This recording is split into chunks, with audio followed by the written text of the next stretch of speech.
পৃথিবীর নিকৃষ্ট শাসক নমরুদ আল্লাহ রব্বুল আলামিনকে হত্যা করার জন্য কিভাবে শকুনের উড়ন্ত যান তৈরি করেছিল এবং কিভাবে শকুনের যান দিয়ে আসমানে উড়ে গিয়েছিল, আবার কিভাবে জীবিত অবস্থায় আসমান থেকে জমিনে ফিরে এসেছিল। কেন আল্লাহ তাআলা নমরুদকে আকাশের উপরে ধ্বংস করে দেননি এবং কি জন্য নমরুদকে একের পর এক সুযোগ দেয়া হয়েছিল। ফেরাউন জানতো আল্লাহই হচ্ছেন পৃথিবীর সৃষ্টিকর্তা, পালনকর্তা, কিন্তু জেনে শুনে সে এটা গোপন করত। কিন্তু নমরুদ ছিল মাথা মোটা। নমরুদ এবং ফেরাউন দুজনেই নিজেকে খোদা দাবি করেছিল, কিন্তু নমরুদ কখনো জানতো না যে তার উপরে আরেকজন সৃষ্টিকর্তা রয়েছে। আর এজন্যই আল্লাহ রাব্বুল আলামিন ফেরাউনের থেকেও নমরুদকে বেশি সুযোগ দিয়েছেন নিজের ভুল বোঝার জন্য। ঘটনার শুরুতে বলে রাখি, ইব্রাহিম আলাইহিস সালামকে যখন অগ্নিকুণ্ডে নিক্ষেপ করা হলো এবং সেখান থেকে অক্ষত অবস্থায় তিনি জীবিত বের হয়ে আসলেন, তারপর থেকেই নমরুদ ইব্রাহিম আলাইহিস সালামের কাছ থেকে বারবার তার সৃষ্টিকর্তা সম্পর্কে জানতে চাইতেন। নমরুদ প্রকাশ্যে বলেছিল, আমি তোমার স্রষ্টার সাথে যুদ্ধ করে তোমাকে বুঝিয়ে দেব যে আমি সবচেয়ে বড়।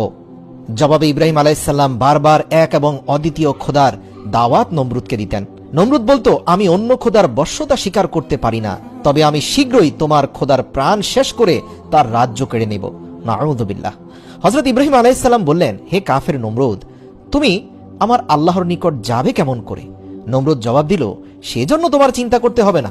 এরপর পাপিষ্ট নমরুদ পাপাত্তা ইবলিশের পরামর্শ অনুযায়ী 4টি শকুন পাখি লালন পালন করে এগুলোকে হৃষ্টপুষ্ট করল এবং ইবলিসের সহযোগিতায় এই শকুন পাখিগুলো নমরুদের কথা মতো তার ইশারায় তার কাছে এসে উপস্থিত হতো।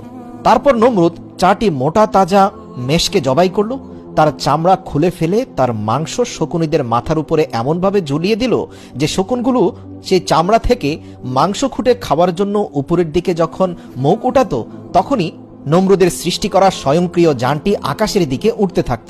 এখানে এই মেকানিজমে পরিপূর্ণ সহযোগিতা করেছিল ইবলিস। আল্লাহ পাকও চাইছিলেন নমরুদ যেন তার মনের আশা পূর্ণ করতে পারে, কেননা নমরুদ ইব্রাহিম আলাইহিস সালামের সাথে শপথ করেছিল যে কোনো মূল্যেই সে আকাশে উঠবে এবং ইব্রাহিমের খোদাকে ধ্বংস করে দিয়ে তারপরে সে ইব্রাহিমের কাছে আসবে। তারপর নমরুদ যথারীতি তীর ধনুক নিয়ে একটি স্বয়ংক্রিয় যান তৈরি করল, যার 4টি কোণা রইল। 4 কোণায় 4টি শক্তিশালী শকুনকে বেঁধে দেওয়া হলো। ইবলিস শকুনগুলোর উপর ভর করল। অতঃপর শকুনগুলো নমরুদের ঝোলানো মেষের চামড়ার দিকে মুখ উঠানো মাত্রই যানটি আস্তে আস্তে উপরের দিকে উঠতে থাকলো, কেননা শকুনগুলো সেই মাংস খাওয়ার জন্য উঠছিল। এভাবে শকুন 4টা মাংস দেখে তা ধরার জন্য ক্রমে ঊর্ধ্ব অভিমুখে উঠতে লাগলো, সেই সাথে নমরুদের সেই স্বয়ংক্রিয় যানটিও উপরে উঠতে লাগলো। এভাবে একাধারে 3 দিন 3 রাত ক্রমাগত উপরে আরোহণ করার পর সে মনে করল যে এখন আসমানের